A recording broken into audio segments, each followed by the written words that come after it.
Hey, yo, what's up, guys? You know what I'm saying? In last video, I gave a little hint, you know what I'm saying? I was like, ooh, look at that big old container. And now we gonna work on that big old container, bro.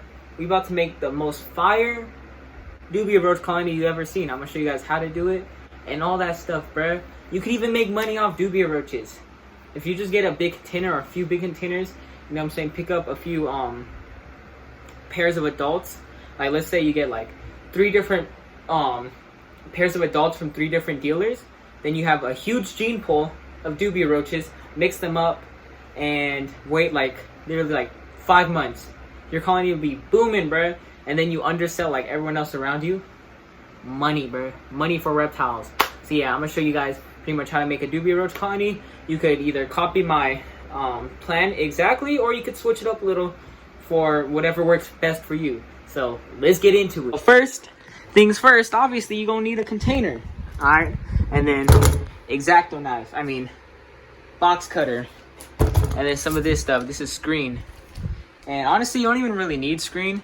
You could use something other than screen, just something that is porous, or you could just put holes individually like on the side. But I want to do screen just because it's, I don't know, I just want to do it, bro. Don't hate. Okay, so yeah, grab some screen, duct tape, box cutter, and some scissors to cut this junk. I got this huge container from I think Walmart. This junk was like $20, bro, so not bad. I thought it was gonna be like expensive to get a container this big, and there was even some bigger ones. So yeah, that was a little easy cop. Oh hell no, this is a receipt. Get this junk out of here. What the hell? And there's my finger. Okay, so first things first, inspect the container. You know what I'm saying? Make sure there ain't no nasties, and since mine has no nasties, we can get into the good stuff. And why did I not have my flash on? This junk looks way better now. But anyways, the good stuff is the cut-in. You know what I'm saying? I feel like a British man. These are what British people use as like their weapons, right? It's kind of crazy. What? Bro, what are you talking about, man? But yeah, so you just want to cut a hole anywhere. You could have 2 holes. Like in my old dubia roach container, which is like right there, I had 1 hole right here, like that, another one right here. But this one, because I always make them uneven whenever I do 2 like that, and it looks hella retarded. Like this is the last thing I did. Yo, what is that screen job? Oh hell no, that junk not good. But yeah, so instead of making it look all ugly, I'm just gonna do one decently sized one in the middle. So yeah, let me cut it and I'll show you guys what the finished product looks like. But yeah, just make sure you take your time while cutting, because these things are susceptible to cracking. And if it's cracked, it's kind of ruined because you have to put duct tape all over it to cover up the crack, and it'll look freaking retarded. I mean, it'll probably still be functional, but it won't look the best. So yeah, just remember to take your time. Alright, so just cut out the hole. You know what I'm saying? This was actually like the best hole cutting job I ever did in my whole entire freaking life, dude. Look at that. Fire! So now I'm gonna duct tape the freaking screen. Where the hell that screen at? Oh my gosh, thank God I drank this junk, bruh. Dude, stuff like that will always be happening to me, bro. Don't even, okay. Anyways, so yeah, I'm gonna put the screen around this, duct tape it, and it's gonna be a vibe. Alright guys, so just tape this junk around, you know what I'm saying? Got this junk, pretty freaking nice tape job. And yeah guys, if you really wanted to be all expert and stuff and make sure that none of this is coming out, what I suggest is on this side too, you tape it just a little bit. But I mean, I think it's kind of unnecessary, but y'all can do whatever you want. You remember I said in this beginning of the video, you can modify it to whatever works for you. This is just how I'm doing it, and I'll be trying to give you ideas on how you should do it. But yeah, so that's that. And now I'm gonna move all these roaches and put them in here with A cartons and all that. So I'll show you the finished product. Jesus Christ. So guys, I got done cleaning off all these freaking A cartons, you know what I'm saying? And we still got that substrate to go through. But low-key, my colony kind of booming, bro. I was not expecting there to be that much, but there's low-key a fat amount. Even though I haven't like added new genetics into here for a fat minute, and they've been inbreeding like crazy, there's still a decent amount. So that's dope. Love to see that. And yeah, so now I'm pretty much just gonna get this substrate, because I do suggest, this is why you do not want to have your roaches inbreed. Look at this. Look how deformed this one is. That's not what a dubia roach is supposed to look like. This is a female with super long wings. This girl is freaking deformed. So yeah, guys, that's why you want to add new genetics. I'll throw her in there anyways, just in case. I don't know, just in case what, but just in case, you know what I'm saying?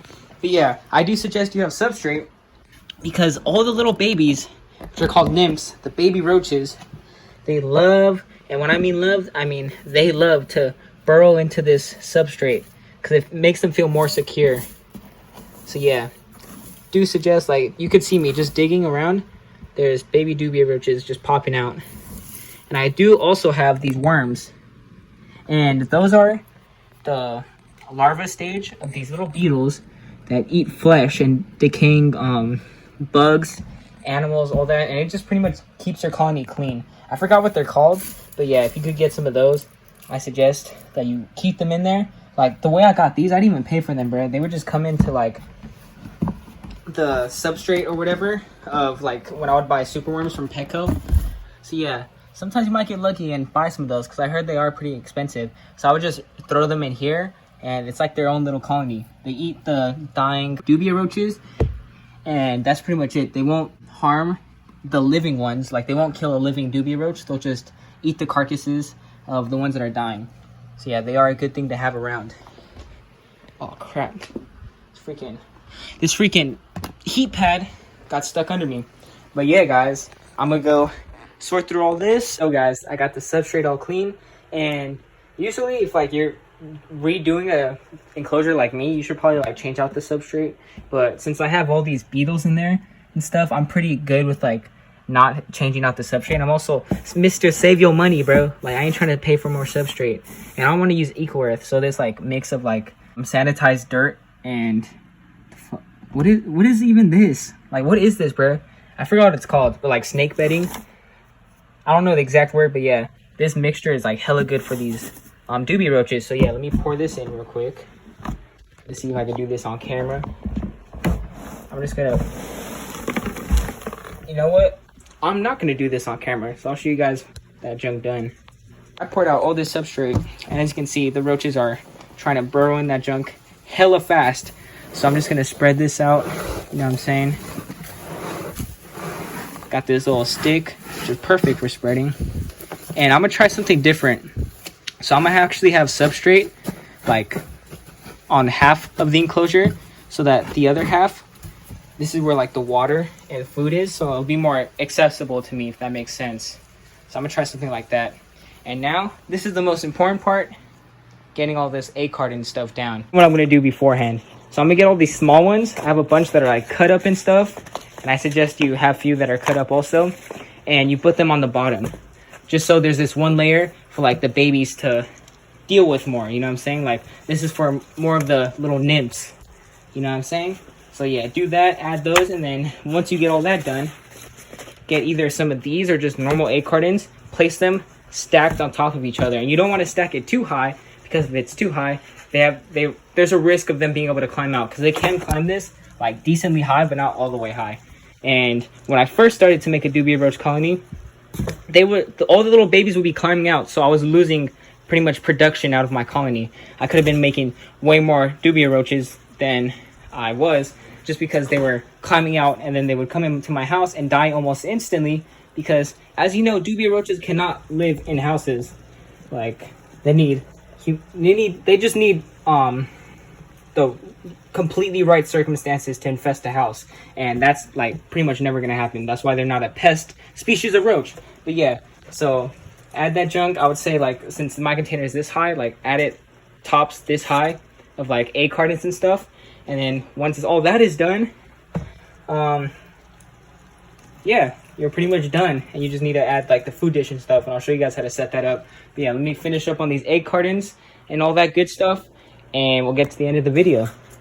Oh crap, and also these things are freaking dubs. I also suggest, if you don't have a bunch of things that you could cut up, these toilet paper rolls, if you just save them up, these are also blessed, because they love hiding in those. So yeah, I'll get back to you guys when I'm done. Guys, so done with the whole egg carton situation, as y'all can see.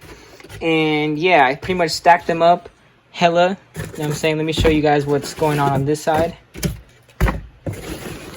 So we got all the small ones right there. Then a layer of these things, because they love to hide in those. And then I have these vertical going like that. Sorry for not showing you guys what's going on. Kind of the worst at recording. Then I got a few of these that like you just get at a fast food place where they have the drinks in. Usually if you just ask like McDonald's or whatever for like extra, they usually be giving it to you. So yeah, dope on their end for doing that. And then the whole food part. So this is what I pretty much did. And I think it's a good idea. So my sister a while back had a pet guinea pig, and I finessed some of her food for the guinea pig. And it has a little bit of protein and all that stuff in there. So the dubia roaches will have a fun time trying to eat some of that. And I did it as like kind of like a little bit of substrate on that side. I also have this little food dish where I could put cricket and roach food in there. That's like designed for them. A little area to put like leafy greens, vegetables, all that. Right now I have this type of pumpkin. I forgot the name for it because like I'm kind of tired and it's late in the day. And then this cup for their water or whatever, the water gel crystals. So yeah, guys, pretty minimalistic setup. Most of this stuff is cheap as hell. Like the only thing that I really paid for is that dish right there. Everything else I just found like around the house. These I just asked my grandma to like save them up whenever she buys eggs for like the egg cartons. And over here you just ask for some extras when you go out to a fast food spot. So like everything in here pretty much free 99 except for the roaches, the bin, that one food dish.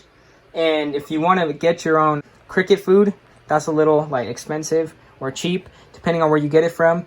And also the vegetables and stuff that you'll have to feed them. But the vegetables ain't that much, bruh. So this is pretty much like a mini farm to get money, you dig? And you could just sell them on Craigslist around your wherever you live locally. If you want to do that, like especially if you live like in a state like let's say West Virginia where there's not that many people, so you won't have much competition, I'm pretty sure, if you start your own dubia roach colony. And all the local reptile keepers will happily accept you supplying them with some dubia roaches.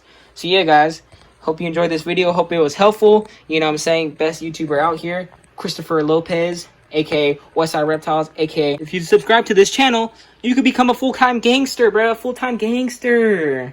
Because if you subscribe to the TikTok, you're a gangster, but you're not an OG gangster crit, bro. But if you subscribe to the YouTube, you become the, I can't even say it, bro, because it'll take me 10 minutes to describe how gangster you are, bro. But yeah, guys, hope you enjoyed the video, for real, for real. So, guys, it's the freaking next day, because as you remember, I filmed my last video, or today's video, at night. And in yesterday's video with the whole Premantis situation, oh, what the hell? I told y'all I would leave them overnight.